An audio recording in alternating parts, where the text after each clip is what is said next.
every Super Bowl contender. The NFL playoffs are all about matchups. Go up against a team that can take advantage of your weaknesses and take away your strengths, and your season can end in an instant. With that in mind, we picked out the one team each Super Bowl contender will want to avoid in the playoffs.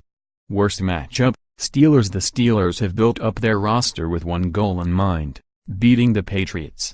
How do you do it? First, you need to put up a bunch of points, which Pittsburgh can do with Ben Roethlisberger, Le'Veon Bell, Antonio Brown and Martavis Bryant. But what makes the Steelers a tough matchup for New England is the improving defense, which can get after the passer without blitzing and play man coverage.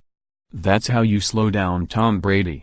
Worst matchup, Patriots. Mike Zimmer's defense confounds opposing quarterbacks. He sends blitzes from every which way and will throw multiple coverage looks at the offense. One problem: these disguised looks can leave vulnerabilities in the defense, and no quarterback in the league is better at diagnosing and exploiting defenses quite like Brady. And you better believe Bill Belichick will be able to fool Case Keenum into throwing a couple of picks.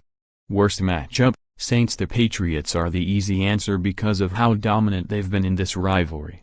But the Saints are even tougher to defend. New England has nothing resembling the pair of Alvin Kamara and Mark Ingram, and have a true shutdown corner in Marshawn Lattimore, who can slow down Antonio Brown a little.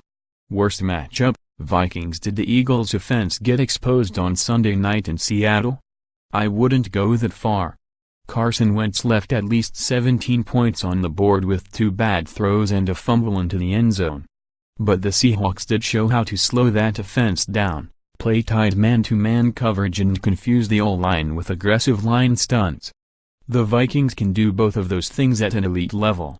And the Eagles, who, themselves, play a lot of man coverage, would have a difficult time staying in front of Stephon Diggs and Adam Thielen. Worst matchup, Vikings. We've seen this movie before. Minnesota's defense absolutely shut down the Rams' high-flying offense. It started in the trenches, where the Vikings' defensive line dominated in the run game, which made Sean McVay's play-action designs less powerful. And Zimmer's defense, which is constantly shifting, did not allow McVay to feed Jared Goff audibles before the snap. Worst matchup, Patriots. Give Bill Belichick a few weeks to figure out an offense, and he'll come up with a plan to stop it.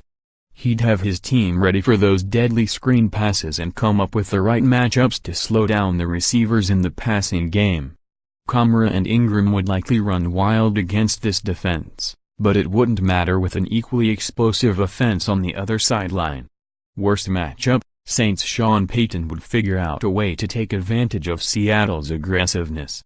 Philadelphia had plenty of opportunities to do so on Sunday night, but Wentz could not hit the mark.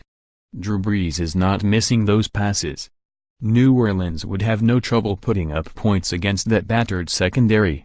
More, LaVar Ball responds to scouts who say LiAngelo Ball isn't good enough for the NBA. Tanya Harding posed with Margot Robbie, Allison Janney at Tanya Premier. Tara Lowens quits the challenge after dramatic confrontation with CT. Adrian Wojnarowski crushed LiAngelo Ball's one-and-done NBA hopes in a brutal tweet. Week 14 fantasy football studs, duds and sleepers. Can Josh Gordon win new a playoff game?